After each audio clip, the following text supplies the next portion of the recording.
तो बजट के अगले दिन ही सोना और चांदी एकदम धड़ाम हो गए। 23,000 रुपये से ज़्यादा चांदी के दाम गिर गए। 5,000 5,500 से ज़्यादा सोना सस्ता हो गया। तो कीमतों में इस बेतहाशा गिरावट की वजह क्या है? क्या सोना चांदी खरीदने का ये सुनहरा अवसर है या फिर थोड़ा इंतज़ार करना चाहिए? अब ऐसी स्थिति में निवेश के एंगल से अगर आप गोल्ड और सिल्वर के बारे में सोच रहे हैं तो क्या रणनीति आपकी होनी चाहिए? नमस्कार, इन्हीं सवालों के इर्द गिर्द चर्चा करेंगे। आपके साथ मैं हूँ ललित प्रजापति। चर्चा शुरू करेंगे। दरअसल ऑल इंडिया सराफा एसोसिएशन के मुताबिक चांदी की कीमत 72,500 रुपये यानी करीब करीब 18.85% टूट कर 3,12,000 रुपये प्रति किलो पर आ गई है। वहीं सोना 3,500 रुपये यानी करीब करीब 2.07% गिर कर 1,65,000 के आसपास प्रति 10 ग्राम आ गया है। तोले से एक आध ग्राम ज़्यादा, एक आध ग्राम कम। तो देश का आम बजट पेश होने के अगले ही दिन सोने चांदी के भाव में बड़ी गिरावट दर्ज की गई। सोमवार को अंतर्राष्ट्रीय संकेतों, मजबूत डॉलर और मुनाफा वसूली के दबाव के बीच कीमती धातुओं के दाम धड़ाम धड़ाम धड़ाम हो गए। सोने की कीमतों में करीब 3% की गिरावट और चांदी के दाम में बहुत तेज़ी से गिरावट आ रही है। 9% के आसपास गिरावट देखी जा रही है। हफ्ते का पहला कारोबारी दिन सोमवार को MCX यानी मल्टी कमोडिटी एक्सचेंज पर सोना और चांदी दोनों में तेज़ गिरावट आई। सोने चांदी की जो कीमतें हैं बीते 3 दिनों से लगातार इसमें गिरावट देखने को मिल रही है। इस कारण चांदी अपने रिकॉर्ड उच्च स्तर से करीब करीब 4 लाख चली गई थी चांदी, इससे करीब करीब 1.79 लाख टूट चुकी है, 1.5 लाख से ज़्यादा। जबकि सोना भी फिसल कर करीब करीब 1,37,000 के स्तर पर आ गया है। MCX पर फरवरी डिलीवरी वाला सोना 5,719 रुपये यानी करीब 4.07% की गिरावट के साथ 1,36,498 रुपये प्रति 10 ग्राम पहुंच गया है। और मार्च डिलीवरी वाली चांदी 23,908 रुपये सस्ती होकर 2,41,744 लाख रुपये पर आ गई है, प्रति किलो पर आ गई है। ये जो गिरावट है ये लगभग 9% के आसपास की आती है। और ऑल इंडिया सराफा एसोसिएशन का कहना यह है कि चांदी की कीमत 72,500 रुपये यानी 18.85% टूट कर 3,12,000 रुपये प्रति किलो, सारे टैक्स को अगर इंक्लूड कर लिया जाए, सारे टैक्स इंक्लूड करने के बाद 3,12,000 रुपये प्रति किलो पर आ गई है। ये लगातार दूसरा दिन है जब चांदी के जो दाम है उसमें भारी गिरावट दर्ज की गई है। इससे पहले गुरुवार को चांदी जब रिकॉर्ड पहुंच गई थी 4,04,500 रुपये, 4,04,500 रुपये, 4,500 के प्रति किलो का रिकॉर्ड ये इसने छुआ था। हालांकि इस गिरावट के बावजूद जनवरी महीने में चांदी ने थोड़ी मजबूत बढ़त दर्ज की। दिसंबर 2025 के आखिर में 2,39,000 रुपये प्रति किलो के मुकाबले जनवरी में चांदी 73,000 रुपये यानी 30.5% के आसपास मजबूत रही। सोने की कीमतों में भी कमजोरी देखने को मिली है। सोना 3,500 रुपये से गिरकर ये परसेंटेज में 2.07% के आसपास 1,65,500 रुपये प्रति 10 ग्राम इंक्लूडेड ऑल टैक्स इस पर आ गया, 1,65,500 रुपये पर।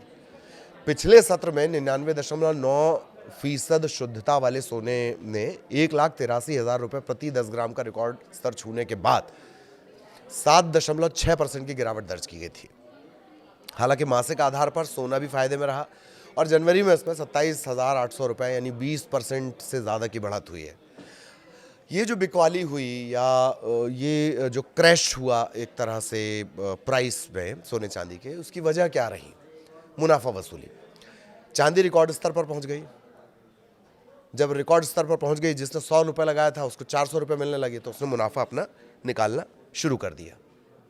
ठीक, बड़े खिलाड़ियों ने एक साथ जब बिकवाली कर ली तो सोने चांदी की कीमतों पर तुरंत दबाव बन गया। एक वजह अमेरिकी डॉलर की मजबूती। डॉलर मजबूत होते ही सोने और चांदी महंगे लगने लगते हैं। चूंकि इन पर कोई ब्याज नहीं मिलता है, इसीलिए मजबूत डॉलर के दौर में इनकी मांग थोड़ी कमज़ोर हो जाती है। तीसरा कारण फेड का रुख। नए संभावित फेड चेयर के तौर पर केविन वॉर्श का नाम आया है। केविन वॉर्श बड़े पसंदीदा हैं ट्रंप के। केविन वॉर्श का नाम आया। वो थोड़ा सख्त मौद्रिक नीति के समर्थक माने जाते हैं। इससे बाजार को लगा कि अब ब्याज दरों में बहुत ज़्यादा कटौती नहीं होगी, तो बाजार सेंटिमेंट्स लड़खड़ा गए। चौथा, टेक्निकल करेक्शन।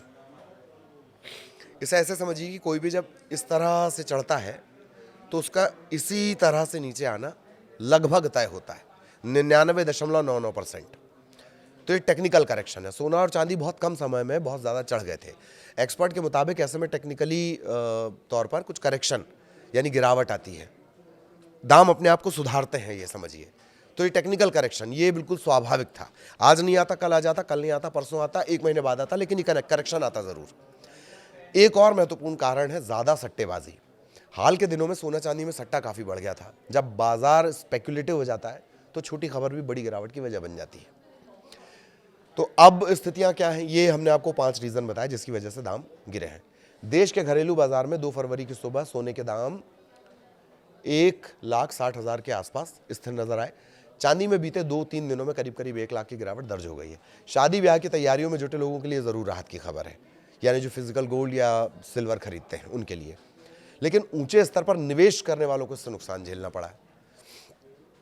दिल्ली में 24 कैरेट सोने का भाव है 1,60,720 रुपये प्रति 10 ग्राम। 22 कैरेट है 1,47,340 रुपये। मुंबई, चेन्नई, कोलकाता और हैदराबाद में 24 कैरेट सोना है 1,60,570 रुपये। 22 कैरेट सोना है 1,47,000 के आसपास। मेन सिटीज़ में हम आपको चांदी और सोने दोनों के दाम बता देते हैं। दिल्ली में 22 कैरेट है 1,47,340, 24 कैरेट है 1,60,720। मुंबई में 22 कैरेट है 1,47,190, 24 कैरेट है 1,60,570। अहमदाबाद में 22 कैरेट 1,47,240 और 24 कैरेट वाले का दाम है 1,60,620।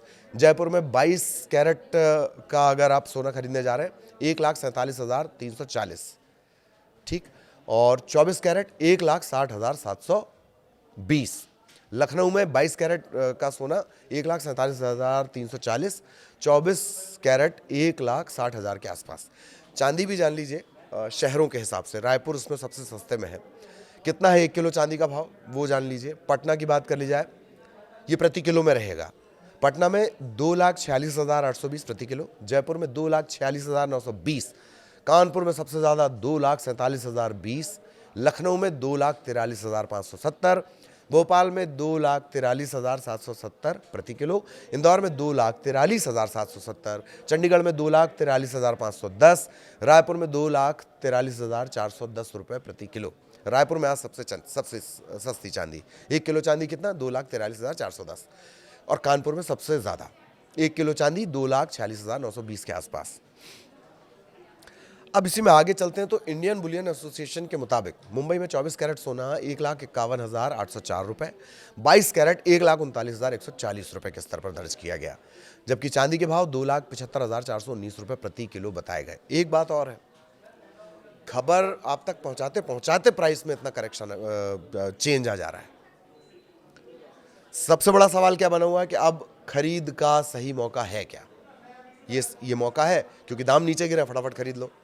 निवेश की रणनीति क्या होनी चाहिए? विशेषज्ञ इस पर बंटे हुए हैं। विशेषज्ञों का कहना है कि अंतर्राष्ट्रीय बाजार में सोने का भाव $5,087 प्रति औंस और चांदी $95.26 प्रति औंस तक फिसलने का असर भारतीय बाजार पर पड़ रहा है। डॉलर के मजबूत होने से कीमती धातुओं पर दबाव बढ़ने लगता है। इसके अलावा बजट में सॉवरेन गोल्ड बॉन्ड SGB पर कैपिटल गेन टैक्स में राहत दिए जाने से जो फिजिकल सोने की मांग है उस पर असर पड़ रहा है। जानकारों का सोने और चांदी को लेकर बिल्कुल अलग अलग नजरिया है। कुछ एक्सपर्ट्स का मानना है कि उतार चढ़ाव के बावजूद सोने के लॉन्ग टर्म फंडामेंटल्स मजबूत हुए हैं। उनके मुताबिक आने वाले 2 साल में सोना फिर से तेजी सोने में नजर आ जाएगी। 2 साल में मीडियम टर्म में ये और ऊंचे स्तर की तरफ बढ़ सकता है। चांदी को लेकर लेकिन रुख सबसे ज्यादा सतर्क है। सोने के साथ तो सिर्फ 2 फैक्टर है, डॉलर की स्थिति क्या है, विदेशी बाजारों में क्या हो रहा है। चांदी के साथ इन सब फैक्टर के अलावा एक एड ऑन फैक्टर और आता है, चांदी का इस्तेमाल इंडस्ट्रियल एरिया में बढ़ गया है। चांदी को लेकर रुख ज़्यादा सतर्क है। एक्सपर्ट्स का कहना है कि चांदी हाल ही में काफ़ी ओवरबॉट हो चुकी थी, इसमें आगे और गिरावट देखने को मिल सकती है। ग्लोबल स्तर पर चांदी के लिए काफ़ी नीचे सपोर्ट लेवल की बात कही जा रही है। चांदी की ऐतिहासिक जो वोलेटिलिटी है उसे देखते हुए कुछ जानकार एक मुश्त निवेश के बजाय, लमसम निवेश करने के बजाय चरणबद्ध तरीके से, मसलन जैसे म्यूचुअल फंड्स होते हैं, चरणबद्ध तरीके से उसमें पैसा लगाने की सलाह दे रहे हैं। इसमें होगा ये कि एंट्री का जोखिम थोड़ा कम होगा। सोलर, इलेक्ट्रॉनिक्स, मैन्युफैक्चरिंग जैसे सेक्टर से जुड़ी इसकी स्ट्रक्चरल डिमांड में हिस्सेदारी इसकी बनी रहती है। कुछ एक्सपर्ट इस गिरावट को ट्रेंड रिवर्सल नहीं देख रहे हैं, बल्कि एक हेल्दी कंसोलिडेशन के तौर पर जज कर रहे हैं। उनका ये कहना है कि ऊंची कीमतों के चलते भारत में फिजिकल डिमांड पर असर पड़ा है, इसीलिए हाल आसपास में जो है सोने और चांदी दोनों के तेज उतार चढ़ाव बने रह सकते हैं, मतलब ये अभी बना रहेगा। और अब आखिर में एक दिलचस्प आंकड़ा भी आपको जानना चाहिए। भारतीय परिवारों के पास मौजूद कुल सोने की वैल्यू है $5 ट्रिलियन, 450 लाख करोड़। इसके पार ये निकल गई है, मतलब 450 लाख करोड़ से ऊपर।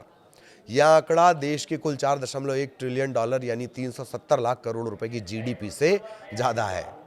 सोने की कीमतें रिकॉर्ड हाई पर पहुंचने के कारण ऐसा हुआ है। मॉर्गन स्टेनली की एक रिपोर्ट के मुताबिक भारतीय घरों में लगभग 34,600 टन सोना जमा है। 34,600 टन सोना भारतीय घरों में।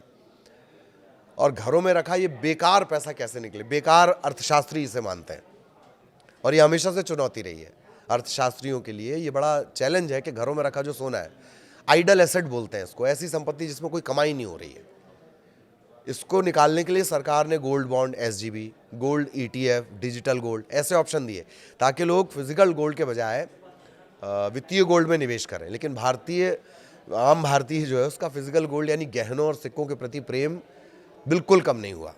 सिर्फ आम लोग ही नहीं, रिजर्व बैंक ऑफ इंडिया भी अपना गोल्ड स्टॉक लगातार बढ़ा रहा है। 2024 से अब तक आरबीआई ने अपने रिजर्व में 75 टन सोना जोड़ा है। 75 टन 2024 से अब तक, 2 साल के भीतर।